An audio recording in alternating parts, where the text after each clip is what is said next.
Oyez, oyez. Good people, gather around and lend me your ears. On this day, the 19th of April, in the year of our Lord, 1776, we bid you welcome to a most thoughtful and timely assembly. As the winds of change sweep across these colonies and the question of liberty stirs every heart, we come together to reflect upon a matter of deepest importance: conscience and country. This day's panel brings forth the voices and beliefs of the Society of Friends, known to many of us as Quakers, who walk a path guided by peace, conviction, and an unwavering inner light. While others take up arms in the name of independence, the Friends ask, what does duty demand of the soul? And how shall one reconcile the call of country with the call of conscience? Attend closely, good citizens, as these earnest speakers share their testimonies, their struggles, and their truths. Whether you stand for liberty through resistance or for peace through principle, there is wisdom here for all who would listen. Take heed, for those who wish to delve deeper into the storied past of our beloved Doylestown, look no further. And I hereby direct your attention to the Doylestown Historical Society, to true keepers of our local heritage. Whether you seek the secrets of our ancestors or the schedule of upcoming town events, their doors are open to all curious souls. Be sure to pay them a visit and stay informed of all future gatherings and historical happenings. Step forward now and let your minds be opened and your hearts engaged. The panel on conscience and country begins forthwith. Oyez, oyez, oyez.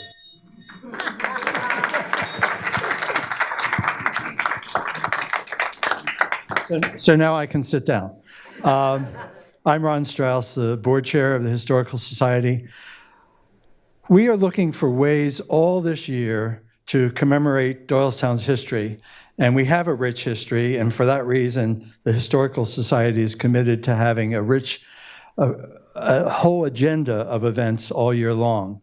So today is very exciting. We've had lots of conversations with our Quaker community about programming that discusses the importance and the confliction, I'll say, of Quakers in Bucks County during the years leading up to the Revolution and the years during the Revolution itself. And with that regard, we have a panel of 3 and 1 additional who will add during the question and answers. And maybe you met Wendy Kane over there, but Wendy has lots of trivia questions, but honest trivia questions about famous Quakers and maybe not so famous Quakers. She tried to trick me up. She said, did you know that that oatmeal, Quaker oatmeal, was founded by a Quaker? And I said, And she said, no. So our panel today are 3 very involved Quaker members of the Quaker community. Diana Morris is from is a member of the Doylestown monthly meeting of the Religious Society of Friends. Carol Ann Gray is next. Carol Ann Gray is a member of the Plumstead monthly meeting of the Religious Society of Friends. She's a recording clerk for the Bucks County meeting and is a member of the Philadelphia yearly meeting, Quaker Friends, and a part of the Quaker Fund for Indigenous Communities. Carol Ann's also an author of 2 books. One is focused on finding our foundation, and the other is 14 Quaker meeting houses. And Robert Greene, the last of our panel up here, is a member of the Princeton monthly meeting of the Religious Society of Friends and of the Quaker Life Council of Philadelphia year meeting. So our format is each will make a short presentation. I know there are going to be lots of questions, so after that, save your questions till after that, and then we'll go around and give the mic to those who want to ask questions. And with that, thank you, panel. Good day, friends. Life in the middle of a war zone is difficult for everyone. It is perhaps especially difficult for pacifists. What we're going to talk about today is the lives of pacifist Quakers in the war zone in and around Philadelphia and Bucks County during the American Revolution. First, the Revolutionary War was a time of great suffering for all Americans. There are many, many accounts, firsthand accounts of American troops and British troops raiding, taking food and supplies, foraging, and also just looting all kinds of people around here. They also commandeered property for their own use and abused and mistreated all sorts of civilians. Quakers, members of the Religious Society of Friends of Truth, that was the original name, there were additional problems. They were often reviled by both sides for their refusal to support them and were severely pressured to abandon their pacifism. Many would suffer as a result, and also a large number choose to ally with one or the other side to many varying degrees. Their internal deliberations were painful and led to many Quakers being disowned by their religious communities. The Religious Society of Friends was formed during the English Civil War period in the 1640s and 1650s. They were distrusted by both sides, particularly by the Royalists, because they were opposed on theological grounds to a state church, which the Church of England was, and also to the divine right of kings. As a result, lots of them were jailed for long periods of time. People were tortured, their goods were taken from them, and several hundred were actually killed. But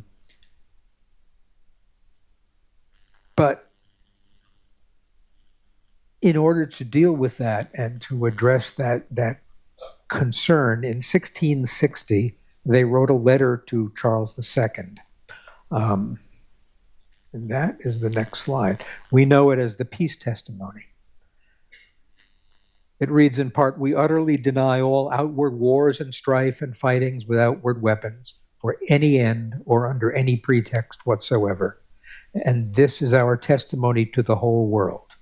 The Spirit of Christ by which we are guided is not changeable, so it wants to command us from one thing as evil and again to move unto it."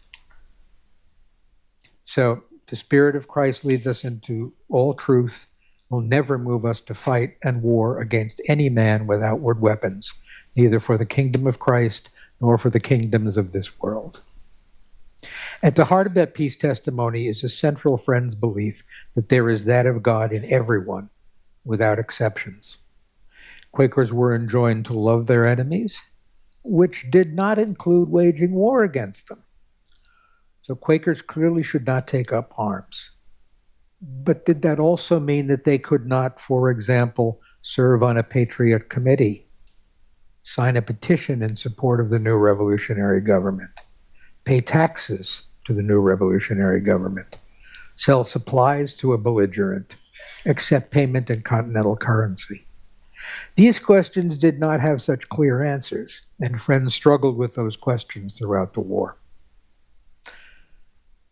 In the late 1760s and 1770s, Friends were prominent in opposing British impositions on the colonies, signing and participating in the non-importation agreements and the boycotts that began with the Stamp Act. In 1775, though, things changed. Fighting broke out at Lexington and Concord, and it became clear that there'd be a war. It was the beginning of 8 years of privation, struggle, and suffering for all. Having overthrown the royal governments, with the revolutionaries set up local de facto governments charged with organizing the militias, obtaining supplies, suppressing loyalist organizations, British spies, and also just doing the regular administration of a government, since literally all the local royal governments and state royal governments were gone. Here in Bucks County, it was called the Committee of Observation and Inspection. Among its members were several Quakers, one of whom was Joseph Kirkbride. Another Kirkbride was the head of the Buckingham Monthly Meeting and involved in disowning those friends who were supporters of the revolution. One of the tasks of the new state legislature gave to the committee was to have every adult male sign an oath of allegiance and abjuration. And that is the oath. One thing you'll note in it is a blank saying, I do blank that I will to the utmost of my power. It doesn't say I swear, because Quakers don't do that. And this was one, they believed that they should be honest at all times, and therefore saying something is extra specially honest doesn't fit. So they could say, I affirm. Leading friends, including the leadership of the Philadelphia Yearly Meeting, started to talk about what actions were in keeping with the peace testimony or contrary to it. The Yearly Meeting did not have any direct authority over the local monthly meetings or their members, but it was a meeting theoretically of all the monthly meetings in the region and carried much weight. At this point in time, many of its leaders were second or third generation Pennsylvanians who had prospered under British rule and by trade with Britain. They gave advices to the monthly meetings about how friends should behave in this crisis. They issued several such advices, and saying, for example, that the signing of oaths, this oath in particular, was forbidden. Also, service in the militia was certainly prohibited. Paying a fine for not serving in the militia was also prohibited, as were paying any taxes to the revolutionary civil governments, selling or lending horses, foodstuffs, blankets, or weapons to them, accepting continental currency at all under any circumstances, and paying taxes to the revolutionary government were all things that these advices said were prohibited. Now, that Yearly Meeting leadership also took the position that friends had an obligation to pay taxes to the king and that friends should not attempt to overthrow any government that was set over them. Local meetings were encouraged to disown members who violated any of these strictures. Many friends did not agree with these extreme and perhaps one-sided positions, and many were disowned for infractions of even the least of these strictures. Disownment didn't mean that you couldn't attend what we call meeting for worship, but it did mean that you could not participate in the governance of the meetings for worship with an attention to business. And also that the friends were disavowing your actions as being in concert with their own beliefs. It commonly took place after committees were appointed to meet with the possible violators. Actual disownment took place at a meeting of all of the members of the monthly meeting. Almost all of the disownment resolutions also included language saying that they hoped that the person would change their mind and come back into the fold. In Philadelphia and the surrounding areas, there were hundreds of disownments during the Revolution. There was a count as to Goshen Monthly Meeting in Chester County, that there were 71 between 1776 and 1782. Here are a couple of those. These are from the minutes of the meetings, and they discuss the disownments. As you will see in the bolded part there, this guy was disowned for paying a fine demanded of him for not joining the militia. This, from the Buckingham meeting, was for signing that oath that you saw a few minutes ago. But you'll see they also say, we want you back if you come to your senses from our point of view.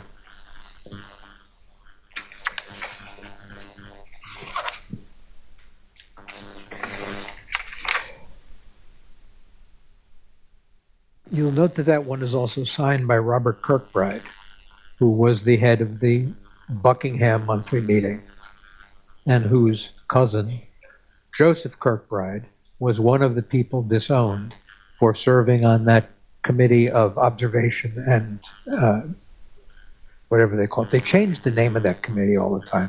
The Committee of Correspondence, the Committee of this, that. Sometimes it was just observation, but it was generally the Committee of Observation. And so a couple of those are particularly interesting. Samuel Folk, who had been the clerk of the Richland Monthly Meeting for 37 years, was disowned by that meeting after he signed that oath of allegiance and became a member of the Bucks County Committee of Observation and Inspection. The spiritual turmoil of friends in Bucks County is suggested by the stories of Folk, John Wilkinson, and several others, who all had served on this committee earlier on in the period leading up to the Revolution, and were very much supporters of opposition to the Crown's actions. But in 1775, as it became clear that war was coming, several of them resigned from that committee. Not Folk, but Wilkinson resigned as a result of that, but then changed his mind and came back to the Committee of Observation and Inspection. And he was therefore disowned by his meeting. Another instance of the turmoil and the suffering was that many revolutionary leaders believed that the Quakers were enemies of the revolution. In 1777 was when it was expected that the British would come to Philadelphia. All of the leaders of the Philadelphia Yearly Meeting were rounded up by order of the Continental Congress, and the Pennsylvania revolutionary government took them and deported them all to Winchester, Virginia as prisoners, where they stayed for several months. The person who was in charge of that, of the Commonwealth revolutionary government, was one Thomas Wharton Jr., another disowned friend. Despite all of this, many friends did take sides. An unknown number were active or passive loyalists, and some even took up arms to support the king. Many friends decided to support the American cause. One scholar estimated that 17% of the adult male friends in New Jersey fought on the American side. And of course, many prominent patriot figures were disowned Quakers. General Nathaniel Greene, Washington's favorite general, and several were from prominent Philadelphia and Bucks County families. This is Sarah and Thomas Mifflin. And this is another picture of General Mifflin. This is the death of General Hugh Mercer at the Battle of Princeton. You can see him dying there. Off to the left, you'll see a cavalry coming in, a cavalry charge. That is being led by Thomas Mifflin, and drove the British off. The British, of course, basically broke and ran at the Battle of Princeton, an extraordinary fact in and of itself. There was another member of a prominent Philadelphia Quaker family, Lieutenant Anthony Morris, who died there, and a letter survives describing his death for his family, written by another Philadelphia Quaker who was serving as a doctor with the Continental Army. Colonel Thomas Biddle, who was the guy in charge of gathering food for the troops at Valley Forge, was also a member of a prominent Philadelphia family. Joshua Humphreys was a Quaker shipbuilder in Philadelphia, and he built and outfitted the early ships of the American Navy. Major Samuel Nicholas was the first commandant of the Marine Corps and another Philadelphia Quaker. Then there was Elizabeth Griscom, who was the widow of John Ross and was disowned for having sewn a flag. Some disowned Quakers formed an organization called the Free Quakers, which was for those who wanted to have the the peace and solace of having a religious community of friends, but had been disowned for supporting the revolution. Betsy Ross was a prominent member. They existed into the 19th century, and Betsy was one of the last surviving members. If you go to the Independence Mall in Philadelphia, which you probably mostly have all done, at the far northeast corner is a 3-story brick building, very simple and plain. That was the Philadelphia meeting house of the Free Quakers. The clerk, which is what Quakers call the titular head of an organization, was one Samuel Wetherell, who was disowned by the Wrightstown meeting. Finally, I want to tell you the story of Lydia Dara, who was a Quaker midwife, nurse, tobacconist, and Philadelphia's Paul Revere. She lived very close to General Howe's headquarters, and her home was often commandeered for meetings of senior officers. She overheard them planning a secret attack on the American Army, which was at that point at White Marsh before it went to Valley Forge. The plan was to surprise Washington's army and eradicate it. Lydia snuck through the British lines and took the news of the planned attack to the Americans.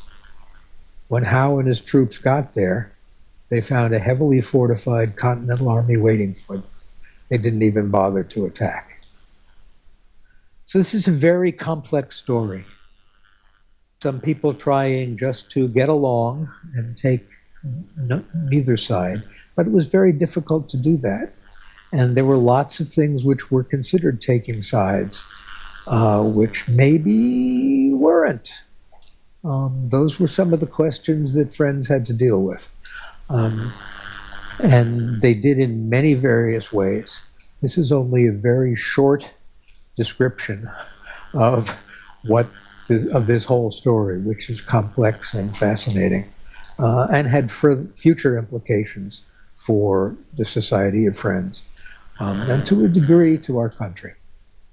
Thank you.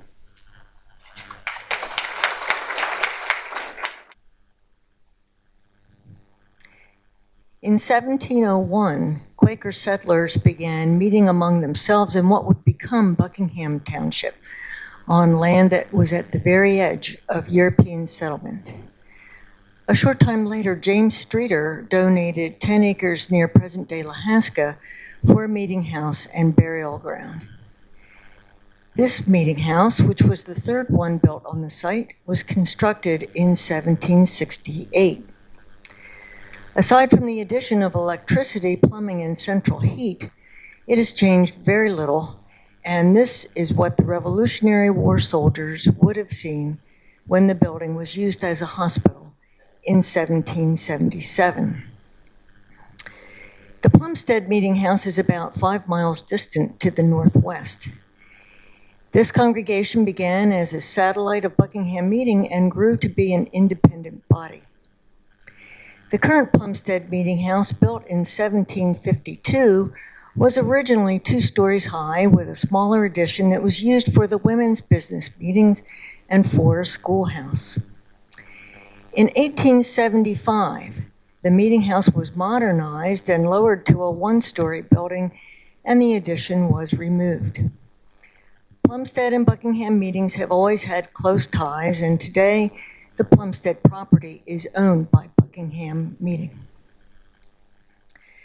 At the onset of the Revolutionary War, there was anticipation that the British would attack Philadelphia, the seat of the revolutionary government in the colonies. In 1776, Dr. William Shippen was given directions by Congress and George Washington to set up a series of hospitals in Pennsylvania for the expected casualties. Congress approved a generous pay for doctors, but as the new nation was notoriously short on cash, few doctors were actually paid during the war. 90% of physicians in colonial North America were trained through an apprenticeship, not by attending a medical school. There were only 2 medical schools in the colonies, and one of these was in Philadelphia, the medical center of colonial North America. It was illegal in all but a few circumstances to study human anatomy, thereby limiting knowledge of the human body and how diseases affected it. There was no knowledge of germ theory and little understanding of what caused disease. The stethoscope, antibiotics, and anesthesia were not yet known or invented.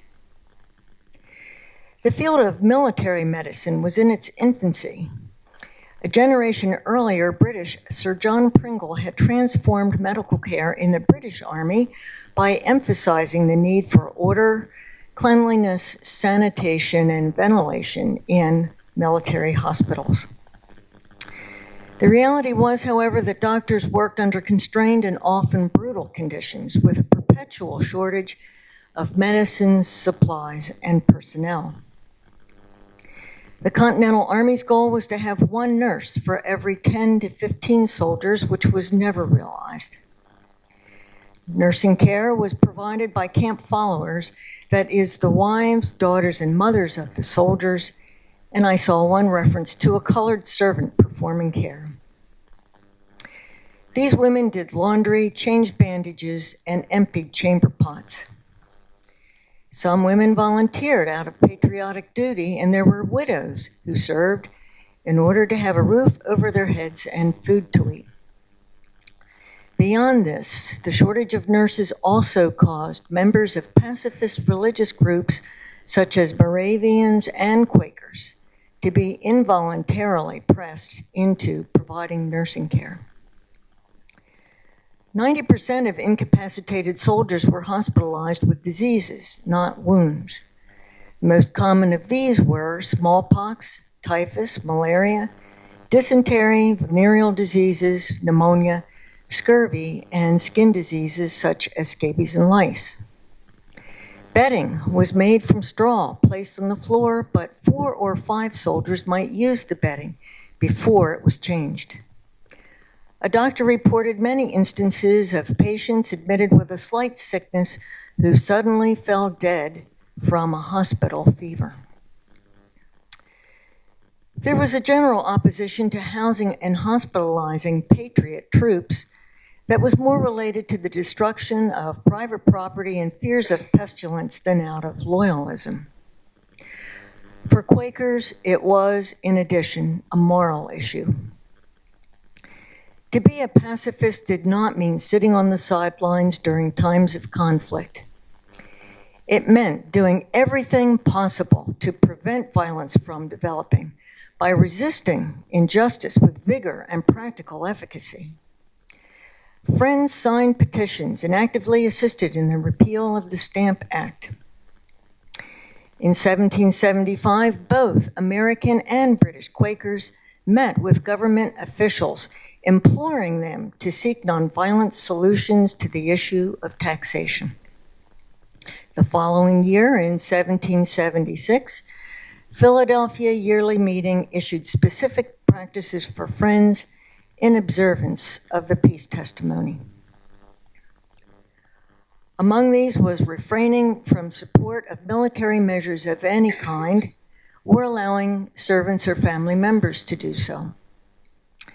Disallowed, and as Robert has said, was training for the military, paying a fee for someone to fight in one's place, paying a fine for not fighting, furnishing wagons or other supplies to the Army, or accepting continental currency under any circumstances. However, Yearly Meeting also mandated contributing to the relief of suffering throughout the continent. The question was, is a suffering soldier a victim of war who is worthy of our help or a perpetrator of war? We'll see the answer to that shortly.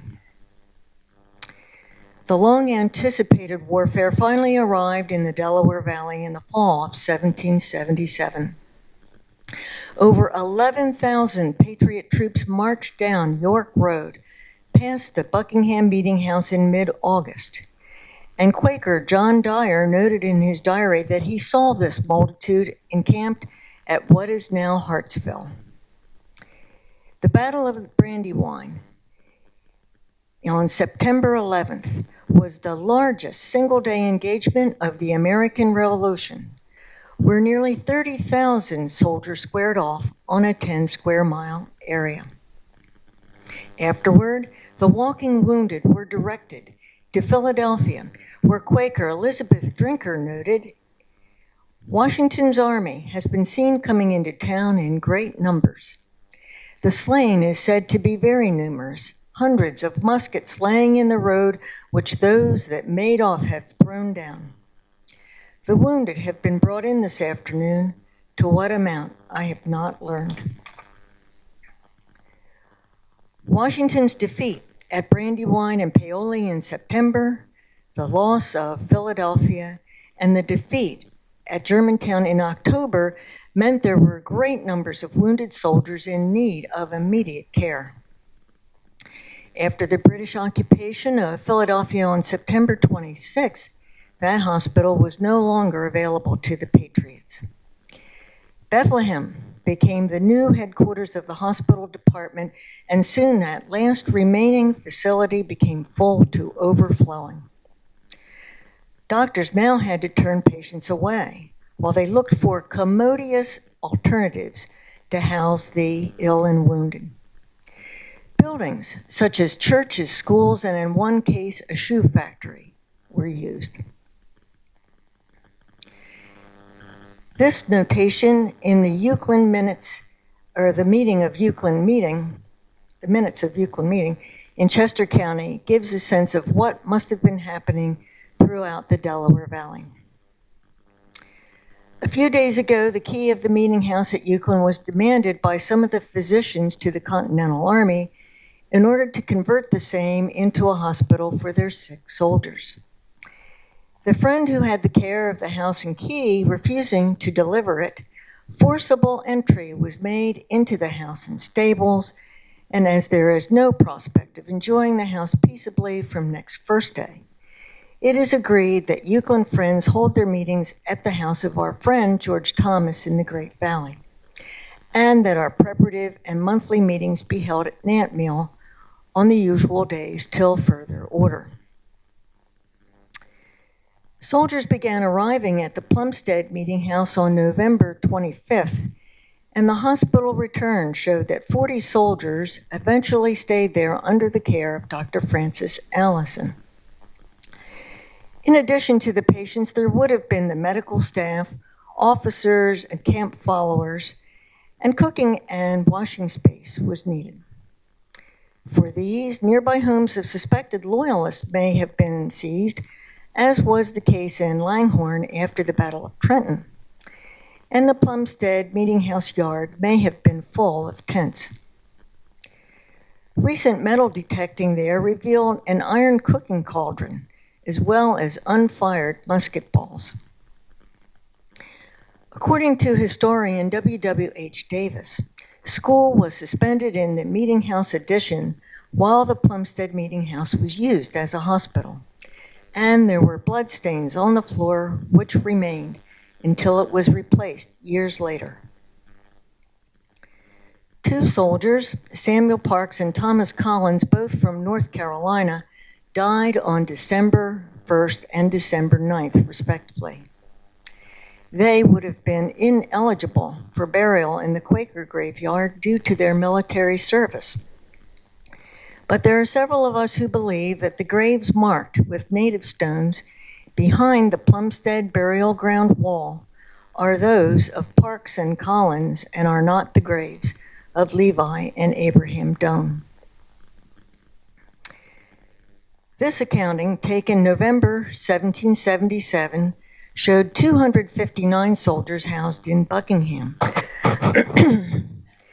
The minutes from Buckingham's December business meeting showed that it needed to be moved out of the meeting house to the blacksmith shop across the street. Patients from both the Plumstead and Buckingham meeting houses were evacuated just a few weeks later on December 19th and taken to Lidditz, Pennsylvania, farther away from the risk of capture by the British. We would expect that at Buckingham, as it had been at Plumstead, that not every soldier survived to the evacuation date. According to the Buckingham Meeting website, Revolutionary War graves were discovered in 1857 when digging was done to create the current location of Route 202. Although the meeting houses had now been returned to Friends for their religious use, the Quakers' trials were far from over. As you read this slide, I will tell the story of Quaker John Cowgill of Delaware, who was denounced as an enemy of his country for refusing to accept continental currency. Millers refused to grind his grain, and the schoolmaster sent his children home. He was carted through the streets of his hometown bearing a sign on his back which read, "On the circulation of the continental currency depends the fate of America," while a drum was beaten to call attention to his plight. Two Buckingham Township Quakers were jailed in Newtown. They were Thomas Watson, who was sentenced to be hanged, also for refusing to accept the continental currency, and Joseph Smith for refusing to pay the taxes intended to support the army. Being targeted in this way, Quakers proved their courage and determination in simply attending regularly scheduled religious services. There were other material losses in addition to the confiscation of farmland and livestock. Losses from foraging and plundering, confiscation of property in place of fines, inability to accept continental currency as payment, inability to sell farm goods in Philadelphia for half of 1778, and being unable to engage in other occupations hit the Quaker community especially hard. Quakers even had the lead weights taken from their window frames. Of 12 paupers in prison for inability to pay military fines, 11 were Quakers. It was not lost on Friends that Pennsylvania had been established as a Quaker holy experiment. Whoops, have I hit the wrong button? Okay. Which had as its main elements liberty, religious freedom, and peace for all. And now Quakers themselves were being deprived of those very things by those who ironically claimed to be fighting for freedom. However, the general sense was that the trials to which the Quakers were subjected were destined by Providence as a purifying experience to free them from the material lures of the world. And it was an opportunity to prove, as their ancestors had done, of the meaning this Quaker worldview had for them, their commitment to it, and the power of nonviolence. By the time of the establishment of the new national government in 1789, Friends had found an accepted place in their respective communities. Philadelphia Yearly Meeting took the occasion to present an address to President Washington, assuring him of their firm loyalty and pledging to contribute freely both to the necessary support of the civil government and to the needs of the poor. Washington replied with a gracious statement of his high regard for the Quakers and the constructive role they played in society. Thank you.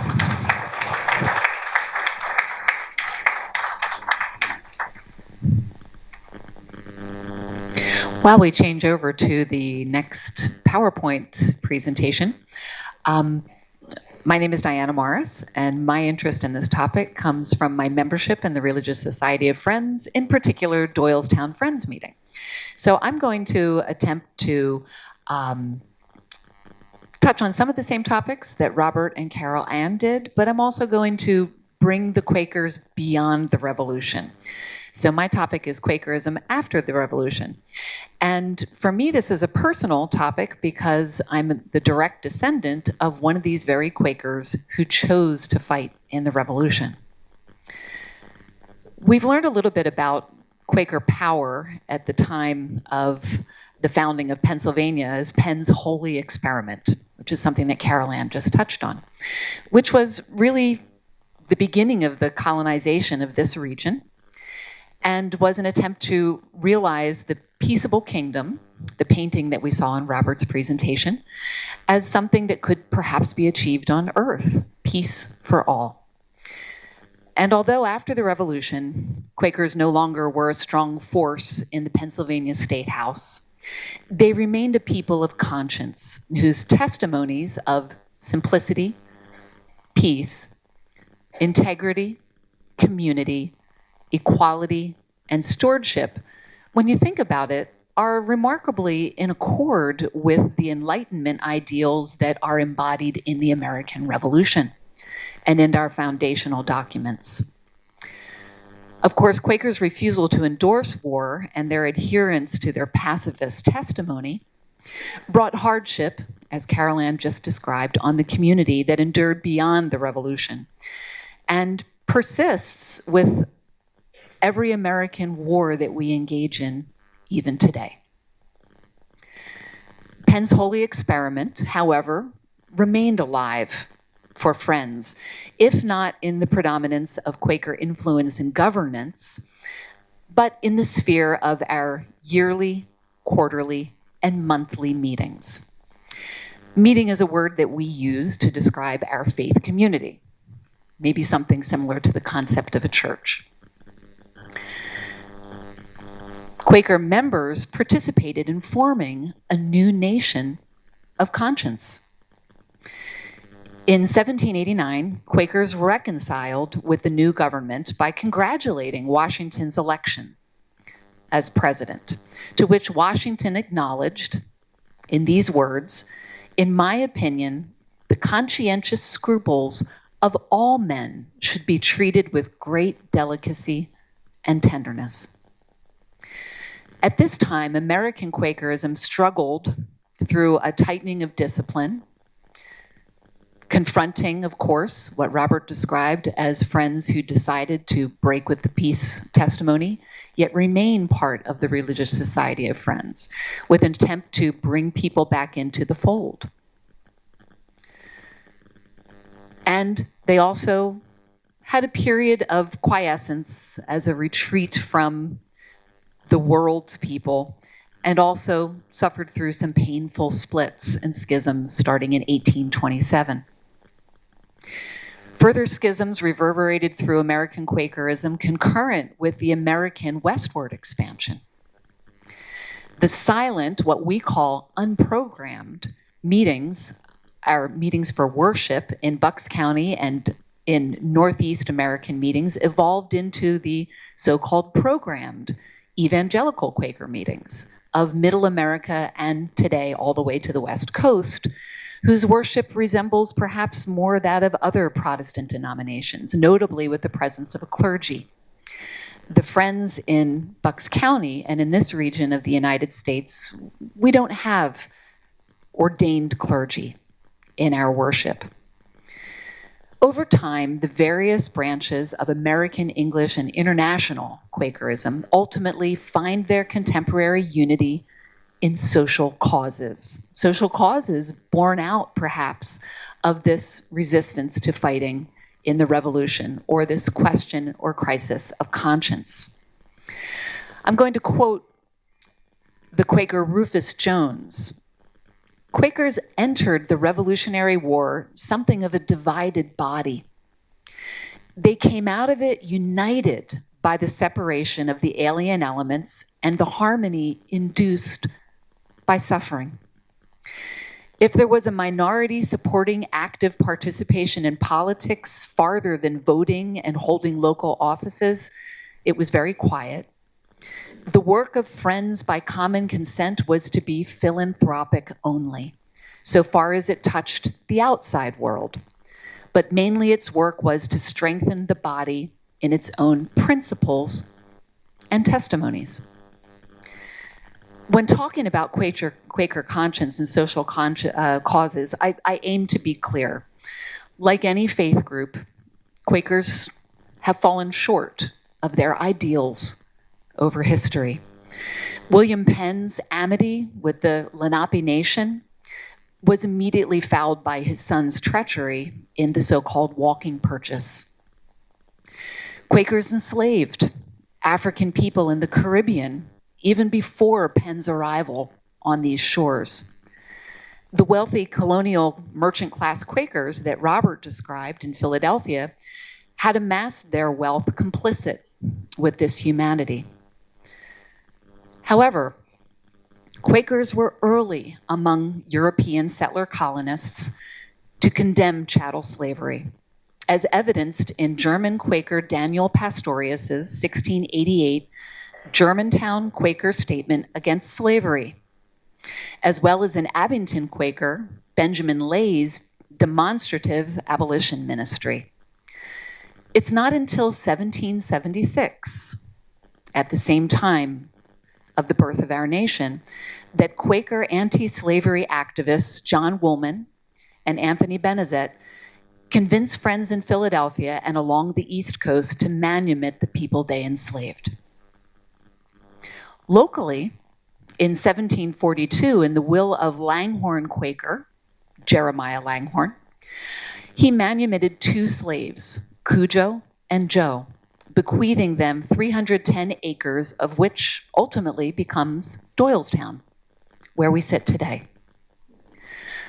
Along the Underground Railroad, the Quakers were recognized by their peculiar plain dress, which included broad-brimmed hats for the men and very distinctive bonnets for the women.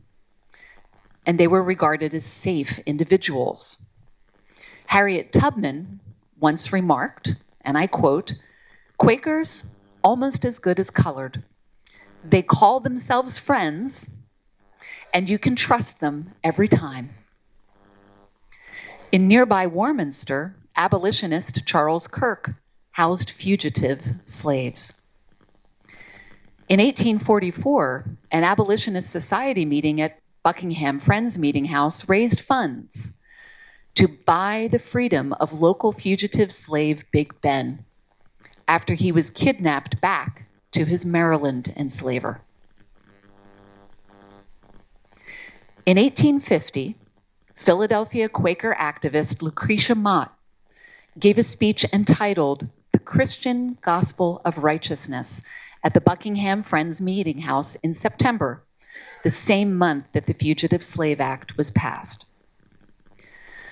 Furthermore, following this quiescent post-revolution period when area Quaker meetings retreated somewhat from civic life, the price and product of their pacifism during the American Revolution, local Friends meetings expanded. The Solebury Friends meeting branched off from Buckingham meeting in 1806. Plumstead Friends functioned as a preparatory meeting as of 1824.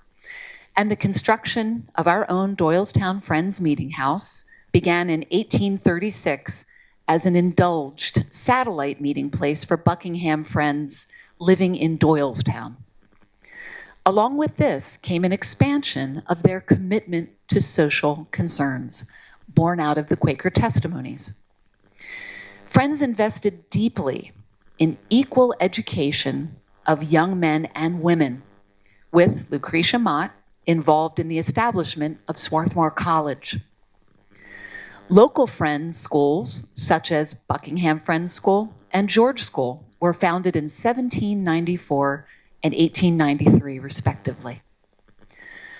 Accustomed to speaking as equals in Quaker meetings, 4 of 5 chief organizers of the 1848 Seneca Falls Convention on Women's Rights were Quakers, including Lucretia Mott, and of course, Carol Ann and myself, as women accustomed to being treated as equals. No, I wasn't there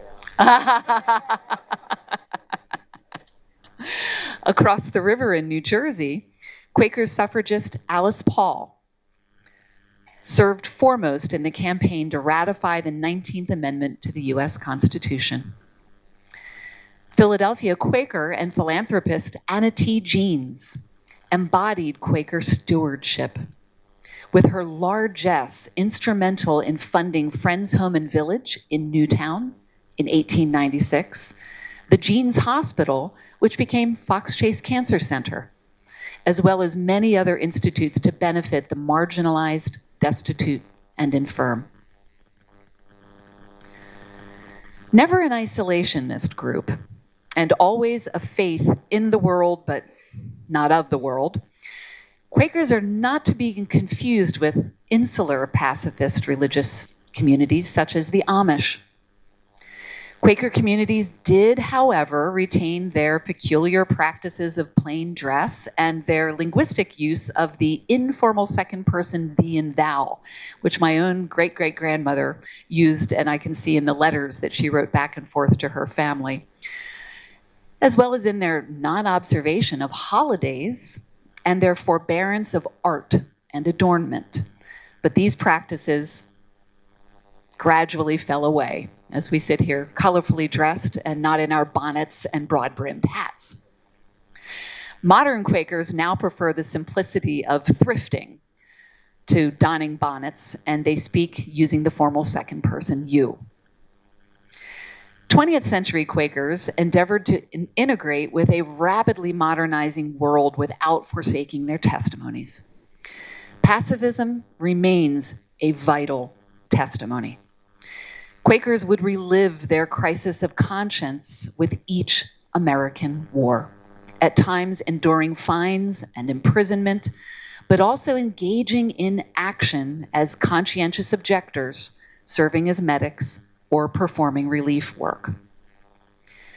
In 1917, the American Friends Service Committee was founded in Philadelphia and led by Rufus Jones, whom I recently quoted, to provide conscientious objectors with nonviolent humanitarian alternatives to military service during what was then called the Great War. By 1947, the AFSC was awarded the Nobel Peace Prize for their pioneering work in the international peace movement and compassionate effort to relieve human suffering, thereby promoting fraternity between nations, primarily with their work assisting Jewish refugees and alleviating hunger in post-war Germany and the Soviet Union. The Friends Committee on National Legislation was founded in 1943 to influence United States international policy regarding war and to promote peacemaking efforts through ongoing diplomacy. This is following Quaker testimonies of peace, equality, and integrity. Today, there are over 130 active chapters of FCNL all across the United States, including chapters in Bucks and Montgomery counties. Although Quakers no longer control the State House and the government, as in colonial Pennsylvania, members of the Religious Society of Friends continue to endeavor to live out their testimonies through community efforts, as well as through political and social activism. Yet, Quaker contributions to civic life and social concerns are really no different from those of any other faith group. They are simply the topic of today's program, sponsored by the Doylestown Historical Society. The Religious Society of Friends continues to evolve in the 21st century through its spiritual faith and practice, guided not by creed or doctrine, but by conscience. The American Quakerism is rooted in colonial Pennsylvania. That American Quakerism is rooted in colonial Pennsylvania history and endures today in the United States, is itself a vital exercise of freedom among all religions protected in the First Amendment, a foundational American tenet in harmony with William Penn's original holy experiment. In this way, Friends see themselves as stewards of America as itself a country of conscience. And I thank you all for your attention today.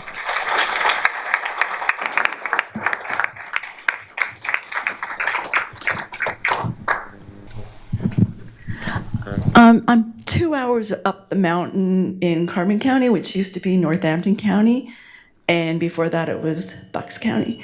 And I wrote a 450-page book about, I was researching the hotel we had purchased, but got into the land deeds. And the land deeds took me back to like 1745, 1739. And is there any research? They were all Quakers. They were James Logan's son, Shippens, the Willings, all the speculators mostly. But they were running businesses there. They were doing a logging business and a lot of other businesses. Is there anywhere I can get any information?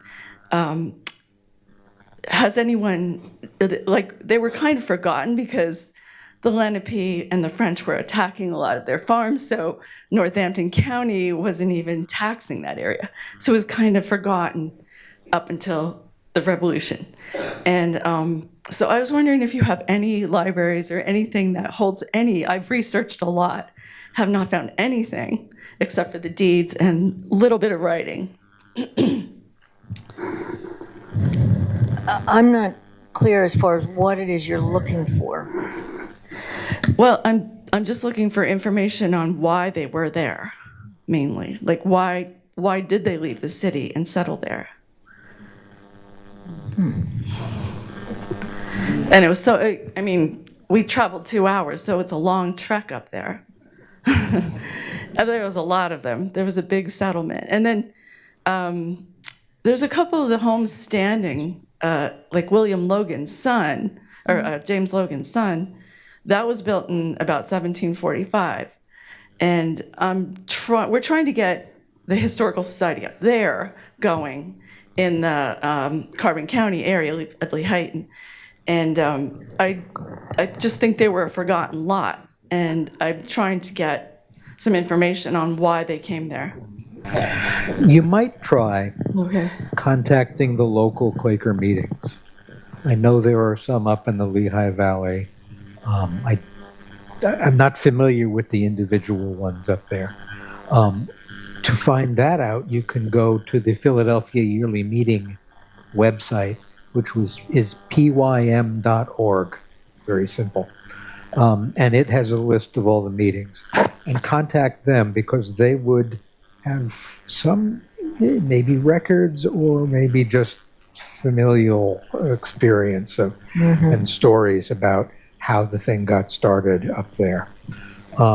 Most of the archives of Quaker meetings in this region are held in between Bryn Mawr and Swarthmore and Haverford colleges. And Yeah, I researched the Swarthmore College. They have all the Quaker records there, so. well, some of them are actually at Haverford. Oh, okay. But There. yeah, that's, or biographies of some of these folks might tell you. Yeah.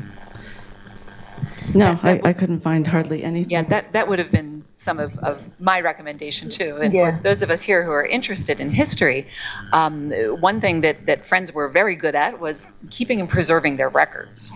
So if you've been to the Friends Historical Library at Swarthmore, they are connected with Bryn Mawr and Haverford. They function as one. I think if you speak to an archivist, they might be able to help you, at least if you'd like to look through the meeting minutes, because sometimes you'll see those names crop up and it might help fill part of the story. And if the question is, what were they doing up there? Well, Friends were expanding. And of course, they exist all over the U.S. And I think there might be some other contributions too. I just jump in here with an answer to that a little bit. There was an Elizabeth Drinker back in colonial times, and she wrote a diary. It was pretty amazing, a bit dry reading. So another fellow took and created a book of Elizabeth and her husband because he was a merchant. And what was interesting was after the war, they lived in Philadelphia. They were there during the occupation. Their house was occupied. But after the war, he was quite wealthy merchant. What he did, what I thought was very interesting, was he was trying to stop slavery. And the root of a lot of slavery was down in the Caribbean there with the sugar industry. So he bought thousands of acres up in the Poconos and tried to start a maple syruping business up there, because he thought if we could create sugar from maple syrup, we wouldn't have to have the slaves with the sugar down there. So that's at least where he wound up buying a lot of land up there. So, sure. I'm curious about how does the Philadelphia annual meeting come up with sufficient consensus in a pretty big hurry to issue guidance and declaration of what you can and can't do relative to the upcoming revolution? I mean, consensus is not very easy to achieve, is it? And yet it seems to me they move pretty fast if they came up with enough guidance that people were disowned over it. And just incidentally, are you related, a descendant of Nathaniel Greene?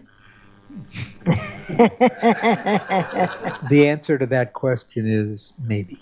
It becomes somewhat unclear in Brooklyn when his son was a general and commander of the army facilities there. And enough about that. It was meant to be just fun. Philadelphia yearly meeting. The way it works now, all decisions are made, major decisions are made literally at a meeting once a year. We have 3 a year now, because you don't have to worry about getting the horses and when the rivers will be passable and stuff like that to have the meetings. So